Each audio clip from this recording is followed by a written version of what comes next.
श्री स्वामी समर्थ. नमस्कार स्वामी भक्तांनो, आपल्या सर्वांचे मनपूर्वक स्वागत आहे आपल्या चॅनलवरती.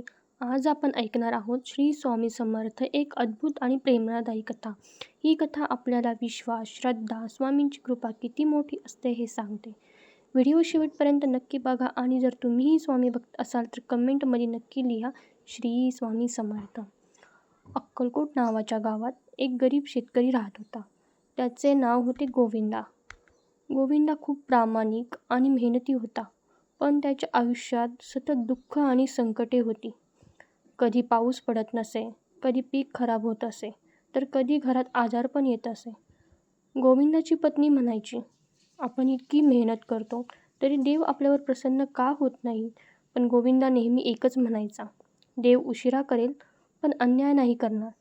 एक दिवस गावात बातमी आली की अक्कलकोटमध्ये श्री स्वामी समर्थ आलेत. हे ऐकताच गावातील अनेक लोकांनी स्वामींसाठी दर्शनात जाऊ लागले. गोविंदालाही स्वामींच्या दर्शनाला जायचे होते, पण त्याच्याकडे प्रवासासाठी पैसेच नव्हते. त्याने पत्नीला सांगितले, माझ्याकडे काही नाही, पण मनापासून इच्छा आहे की एकदा स्वामींचे दर्शन घ्यावे. पत्नीने घरातील थोडे तांदूळ विकले आणि काही पैसे गोविंदाला दिले. दुसऱ्या दिवशी सकाळी गोविंदा अक्कलकोटकडे निघाला.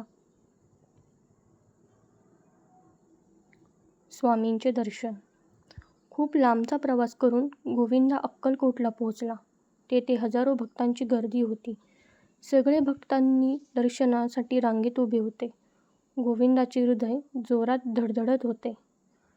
डोळ्यात अश्रू होते. जसे त्याने स्वामी समर्थांना पाहिले, त्याच्या मनाला एक वेगळी शांती मिळाली. स्वामी मोठ्या वृक्षाखाली बसले होते. त्यांच्या चेहऱ्यावरती तेज होते. गोविंदा स्वामींच्या चरणी पडला आणि रडू लागला. तो काही बोलण्याआधीच स्वामी म्हणाले, काळजी करू नकोस, सर्व ठीक होईल. हे ऐकताच गोविंदा आश्चर्यचकित झाला, कारण त्याने अजून आपल्या दुःखाबद्दल काहीच सांगितले नव्हते. स्वामी पुन्हा म्हणाले, तुझ्या घरात अडचणी आहेत, पण श्रद्धा सोडू नकोस. गोविंदाच्या डोळ्यांतून अश्रू वाहू लागले. नंतर स्वामींचा चमत्कार. स्वामींनी गोविंदाला एक नारळ दिला आणि म्हणाले, हा नारळ देवघरात ठेव आणि रोज नामस्मरण कर. गोविंदा आनंदाने घरी परतला. घरी आल्यावर त्याने स्वामींना सांगितल्याप्रमाणे रोज श्री स्वामी समर्थ या मंत्राचा जप सुरू केला. काही दिवसांनी आश्चर्यकारक गोष्टी घडू लागल्या. त्याच्या शेतात चांगला पाऊस पडला. पिके घरघोस आली. घरातील आजारपणही कमी झाले. हळूहळू त्याचे जीवन बदलू लागले. गावातील लोक म्हणू लागले, ही सर्व स्वामींची कृपा आहे. गोविंदा रोज स्वामींचे आभार मानू लागला.